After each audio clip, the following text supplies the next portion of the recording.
This is good. What is best in life? The open steppe, fleet horse, falcons at your wrist, and the wind in your hair. Wrong! Jim, what is best in life? To crush your enemies, to see them driven before you, and to hear the lamentations of their women. Now that may be what Conan thought was best in life. Everyone's going to have a different answer to that question. We here at the Green Dream Project have our own answer to that question. Now, if he had asked us what's best in life, we would probably say our first thing would probably be family. That's why we decided to do this in the first place. Give us more time to spend together. We might be out here working, but we get to do it together. And there's not too many things better in this life than being able to spend time with the people you care about. Exactly. Another thing I'd say is time. Time is a very precious thing, and it's very fleeting, I think, especially in this day and age. I think with this type of lifestyle, yeah, we're busy, but eventually, especially when we get things situated, there's going to be a lot more time.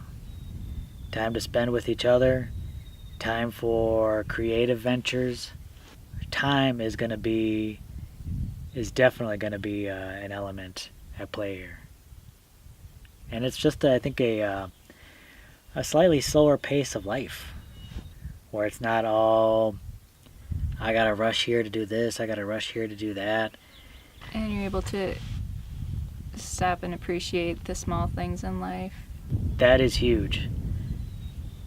I'll tell you, when you're working hard out here, but then you just stop and you just absorb the scenery, all the plant life growing around here, all the insects, and then you just look over and you see the mountains in the background, and it's just really puts things into perspective, and it puts you in a better frame of mind. And speaking of that, health is really important to us, emotionally, physically, and that's a big part of what we're doing out here too.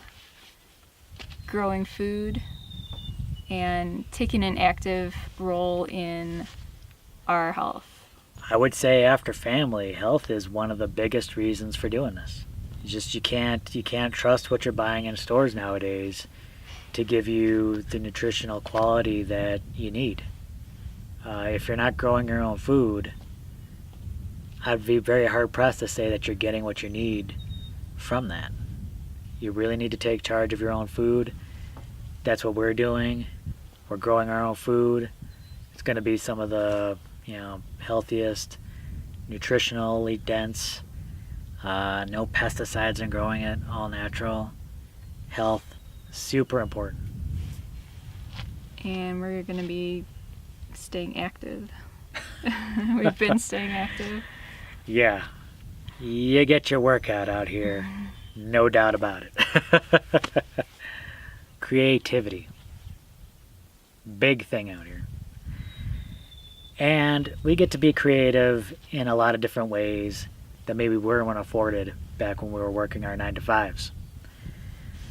Just from, everything. From all the things that we build out here, making these videos, great creative outlet. Yeah. And you're going to be starting up pretty soon, right? You're going to be very focused on a lot of creative ventures, right? Yeah. Painting, making art. Because back when you were working, don't get me wrong, back when you were working, it was, you didn't have time for any of that. You were working, 10, 12 hours a day, 6 to 7 days a week? Yeah. That's draining. The last thing you could think about was picking up a paintbrush. But now, you get the opportunity to make those things that you want to make, right? And I think just, some of the projects we've done already on the homestead is kind of creative. Absolutely. The, even the hacienda but definitely the shed. The shed has creative stamps all over it. Everyone had their hands in there. I was a big part of it. She did a tremendous amount of work on that. You know, Peter's been out there. Grace has put those vines on the side. So that huge creative venture right there. Yeah.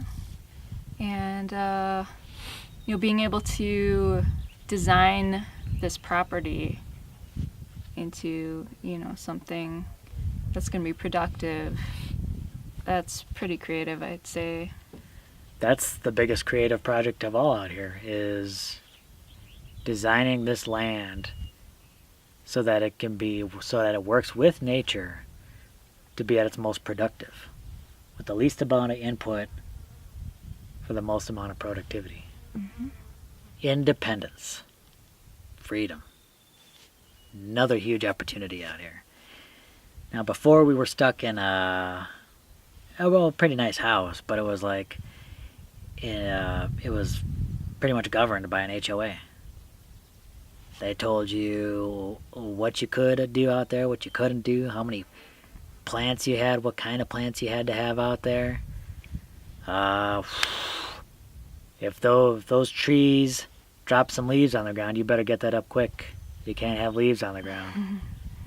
Far be it for it to mulch itself and allow it for better water penetration of the ground. That's crazy.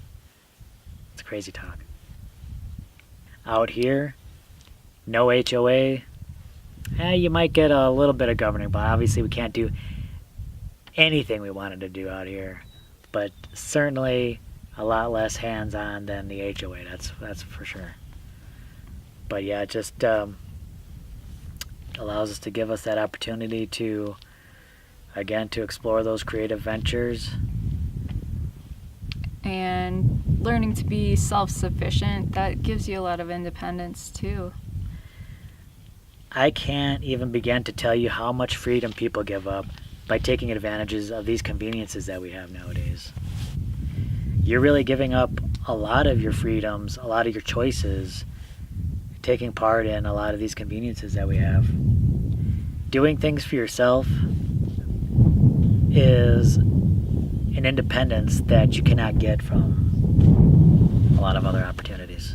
Yeah, and it might seem like hard work, but that's, I think, well-earned independence you got there.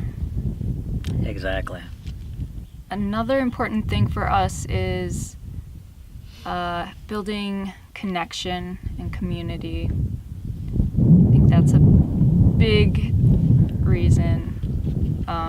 Just feeling like we're a part of something bigger and really being able to share what we're doing, hopefully helping other people and getting support from other people.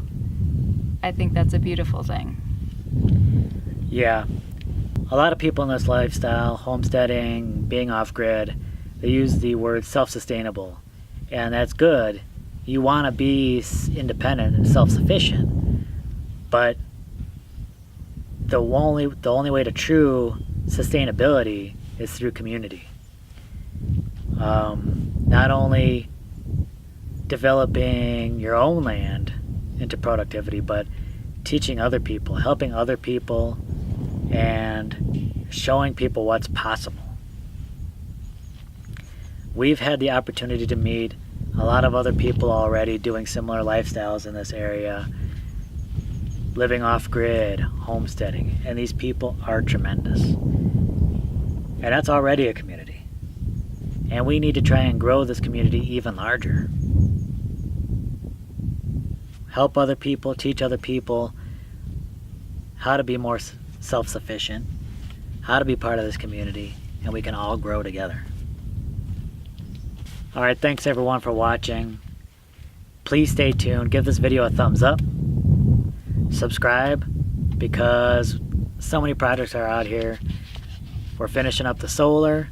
Solar's right around the corner. We're almost ready to get hooked up. Share this with a friend. Why not? They'll want to watch too. And leave a comment down below, because we want to hear from you. Just let us know you stopped by. Say hi. And you can always follow us on Facebook, Instagram, and Twitter for a lot more regular updates. Alright, thanks for watching, everyone. Bye. And lo, although our hero had dug a 40-foot trench leading to the shed and was victorious, his hat lay upon a troubled brow. For he knew to connect the RVs to the solar, he would have to dig a bigger, more treacherous trench, 100 feet long. But this is a story for another time.